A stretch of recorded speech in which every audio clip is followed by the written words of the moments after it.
नाज़रीन आदाब, वतनमा के प्रोग्राम अखबारों की दुनिया में मैं हारून रशीद आपका खैर मकदम करता हूँ। पेश खिदमत है प्रोफेसर खान मोहम्मद आतिफ का मजमून, जफा को सामने रखकर वफा से मेरी टकराओ। वो लिखते हैं कि कई साल पहले की बात है। पहले हिंदुस्तानी और अब भारतीय कम्युनिस्ट पार्टी के लखनऊ दफ्तर के एक कम्युनिस्ट साथी ने मुझसे कहा कि कल ऑल इंडिया जनरल सेक्रेटरी आ रहे हैं, चलिएगा, आपसे मुलाकात करा दूं। दूसरे दिन मीराबाई गेस्ट हाउस में मैं उनसे मिलने गया। पूरा नाम याद नहीं रहा, वो आंध्र प्रदेश के थे। उनके नाम के साथ रेड्डी लगा था।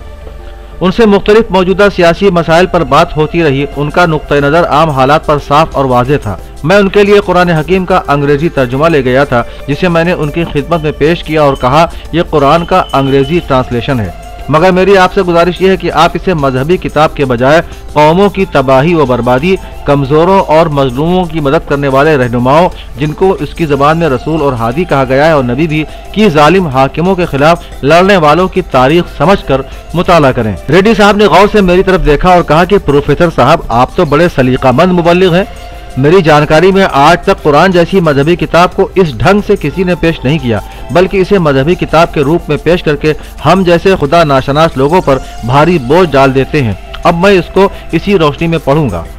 मैंने बताया, इस किताब में जालिमों और सरकशों की बर्बादी का जिक्र है, तबाही और बर्बादी के अलग अलग तरीक़ों का जिक्र है, वक्त और ज़माने के हालात, लोगों की पुकार न सुनने वाले जालिमाना अंदाज के तरीक़ों का जिक्र है, ज़माने के साथ जुल्म और जबर के तरीक़ों के मुताबिक और हुकूमतों की रविश के मुताबिक आने वाली मुसीबतों का जिक्र है, यानी भूख, जलजला, कहत, तूफ़ान, सैलाब, अचानक फूट पड़ने वाली बीमारियाँ, जिसे आज वायरस कहा जाता है। अब ज़रा एक नज़र अमेरिका पर डालें। सारी दुनिया के साहिलों पर उसके जहां चाहता है चढ़ दौड़ता है, बमबारी करता है, औरतों, बच्चों और खेतियों को बर्बाद कर देता है।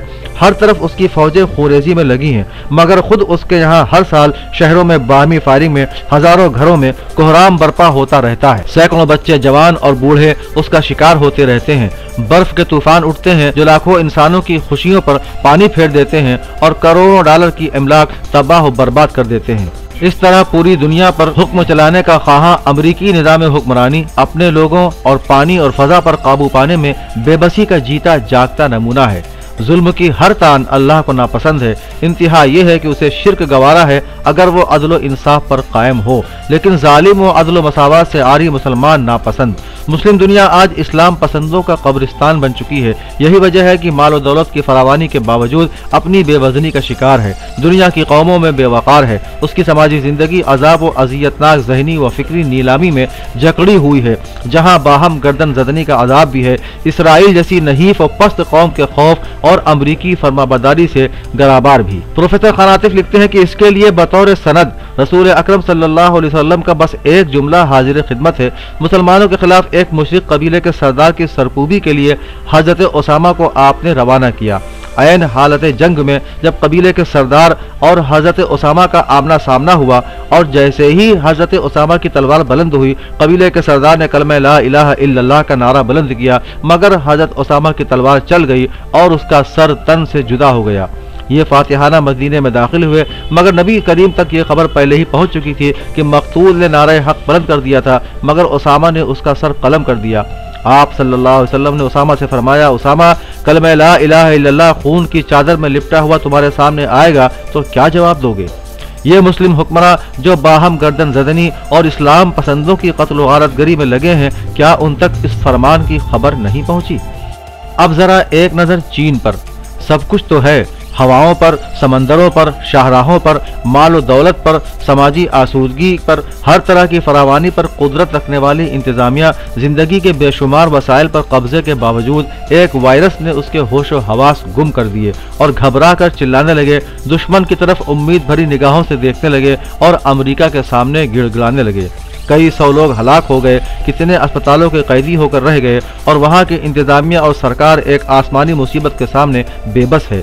उसे इस आसमानी तारीखी हिदायत से सबक लेना चाहिए कि मजलूमों की आह जाती है फलक पर रहम लाने के लिए। कहीं मुस्लिम बस्तियों को उजाड़ने और उनकी फिक्र नज़र पर पहरा बिठाने के लिए कैंपों में ततहीर के लिए कैद करने का आसमानी रद्द अमल तो नहीं है, जिनकी पहले ही ततहीर नूर खुदावंद करीम से हो चुकी हो। तुम्हारे कैंप उनकी जान तो ले सकते हैं, लेकिन मिजाजों को बदल नहीं सकते।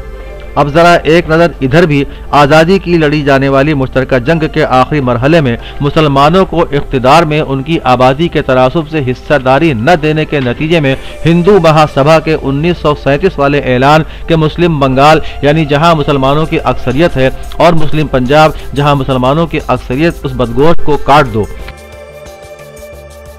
بیرسٹر جناح کا مطالبہ کہ اگر اقتدار میں مسلمانوں کی حصہ داری منظور نہیں تو مجھے 5.5 کروڑ مسلمانوں کی آزادی چاہیے۔ کانگریس نے 1947 میں ہندو مہاسبھا کے بدگوشت کو مسلم لیگ کے سپرد کر کے مسلمانوں سے چھٹکارا حاصل کر لیا، لیکن جو 4.5 کروڑ کانگریس اور جمعیت العلماء کے وفادار تھے انہیں فرقہ پرستوں کی کھلی تلوار کے نیچے چھوڑ دیا اور 1 کروڑ انسانوں کے قتل و بربادی اور دربدری کو نظر انداز کر دیا۔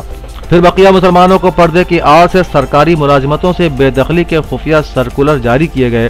حیدرآباد کی عثمانیہ یونیورسٹی کو، جو اردو ذریعہ تعلیم کے ذریعے عالمی معیار کی یونیورسٹی تھی، نظر آتش کر دیا اور تعلق آباد کی وسیع و عریض جامع مسجد کے ممبر پر بھارت ماتا کو براجمان کر دیا اور اردو کو اس کے جنم استھان سے دھیرے دھیرے ختم کر دیا۔